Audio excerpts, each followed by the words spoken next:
Hello everyone, आज के इस वीडियो में मैं आपसे क्लास 8th का पार्ट 3 बस की यात्रा के प्रश्न अभ्यास करवाऊंगी। तो चलिए देखते हैं।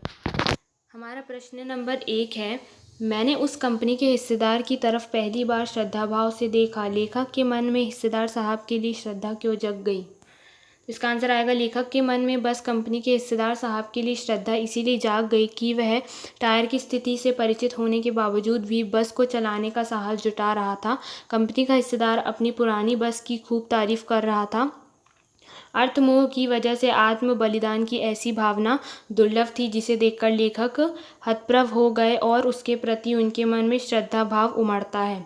मतलब लेखक के मन में बस कंपनी के हिस्सेदार साहब के लिए श्रद्धा इसीलिए जग गई क्योंकि वह टायर की स्थिति से परिचित होने के बावजूद भी बस चलाने का साहस जुटा रहा था। और कंपनी का हिस्सेदार अपनी जो पुरानी सी बस है उसकी बहुत ज़्यादा तारीफ़ कर रहा था। उसका ऐसा आत्म बलिदान और ऐसी भावना देखकर उनके मन में उसके प्रति श्रद्धा भाव उमड़ गया। क्वेश्चन नंबर 2 है, लोगों ने सलाह दी कि समझदार आदमी इस शाम वाली बस से सफ़र नहीं करते। लोगों ने यह सलाह क्यों दी? तो कुछ लोगों ने जब उन्हें कहा कि समझदार लोग इस शाम वाली बस से सफ़र नहीं करते, तो हमें बताना है कि लोगों ने उन्हें ऐसी सलाह क्यों दी।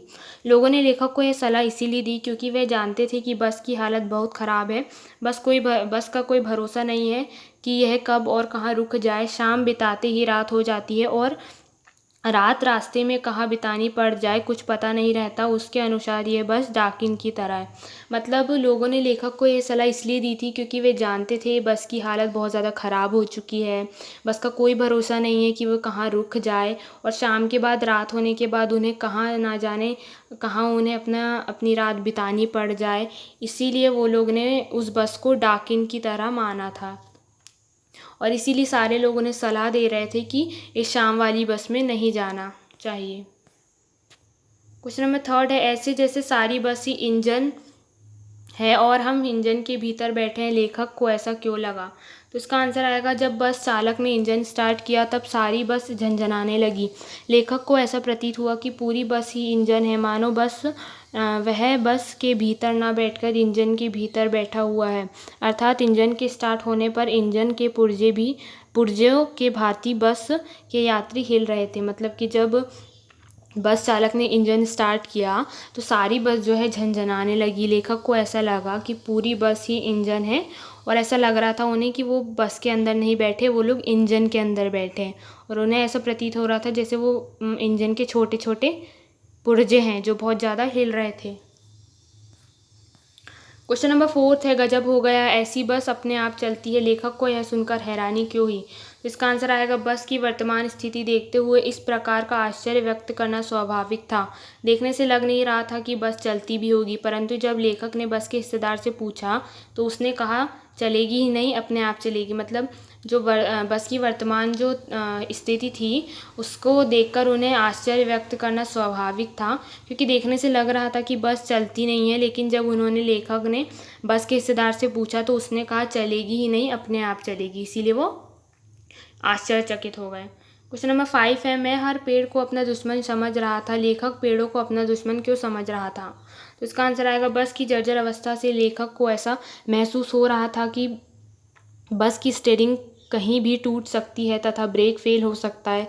ऐसे में लेखक को डर लग रहा था कि कहीं उसकी बस किसी पेड़ से टकरा ना जाए। एक पेड़ निकल जाने पर वह दूसरे पेड़ का इंतज़ार करता था कि बस कहीं इस पेड़ से ना टकरा जाए। यही वजह है कि लेखक को हर पेड़ अपना दुश्मन लग रहा था। तो इस क्वेश्चन में हमें बताना है कि जो लेखक है वो हर पेड़ को अपना दुश्मन क्यों समझ रहा था। तो इसका आंसर आएगा कि बस की जो जर्जर अवस्था थी उससे लेखक को ऐसा महसूस हो रहा था कि कहीं बस की स्टीयरिंग टूट ना जाए, कहीं ब्रेक फेल ना हो जाए। और ऐसे में लेखक डर रहा था कि कहीं उनकी जो बस है वो पेड़ से टकरा ना जाए, इसलिए वो हर पेड़ को अपना दुश्मन समझ रहा था। जब भी कोई पेड़ आता तो वो देखता कि कहीं हमारी बस इस पेड़ से ना टकरा जाए, इसलिए वो अपने हर पेड़ों को अपना दुश्मन समझ रहा था। क्वेश्चन नंबर 6 है, सविनय अवज्ञा आंदोलन किसके नेतृत्व में, किस उद्देश्य से तथा कब हुआ था? इतिहास की उपलब्ध पुस्तकों के आधार पर लिखिए। तो इसका आंसर है, सविनय अवज्ञा आंदोलन महात्मा गांधी के नेतृत्व में 1930 में अंग्रेजी सरकार से असहयोग करने तथा पूर्ण स्वाधीनता प्राप्त करने के लिए किया गया था। मतलब जो सविनय अवज्ञा आंदोलन है वो महात्मा गांधी जी के नेतृत्व में 1930 में किया गया था और अंग्रेज़ी सरकार से असहयोग करने तथा पूर्ण स्वाधीनता प्राप्त करने के लिए यह अवज्ञा आंदोलन किया गया था। हमारा लास्ट क्वेश्चन है, सविनय अवज्ञा आंदोलन का उपयोग व्यंग्यकार ने किस रूप में किया है? लिखिए।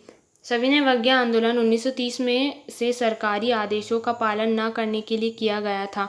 इनमें अंग्रेजी सरकार के साथ असहयोग न करने की भावना थी। लेखक ने सविनय अवज्ञा आंदोलन की उपयोग बस के संदर्भ में किया है।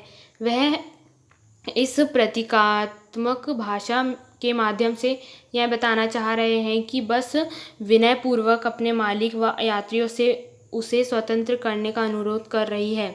मतलब सविनय अवज्ञा आंदोलन 1930 में सरकारी आदेश का पालन न करने के लिए शुरू हुआ था और लेखक इस अवज्ञा आंदोलन से ये बताना चाह रहे हैं कि जो बस है वो अपने मालिकों से और यात्रियों से निवेदन कर रही है कि अब उस बस को स्वतंत्र कर दिया जाए। इसीलिए लेखक ने सविनय अवज्ञा आंदोलन का इस पाठ में इसके बारे में भी चर्चा की थी। तो यहीं पे हमारे यहाँ इसके सारे प्रश्न उत्तर ख़त्म होते हैं। तो आप मेरे वीडियो को लाइक कर दीजिए, मेरे चैनल को सब्सक्राइब कर दीजिए और मुझे कमेंट कर कर बताइए कि मैं आपके लिए और कौन सी स्टडी के लिए हेल्पफुल नॉलेज वीडियो ला सकती हूँ।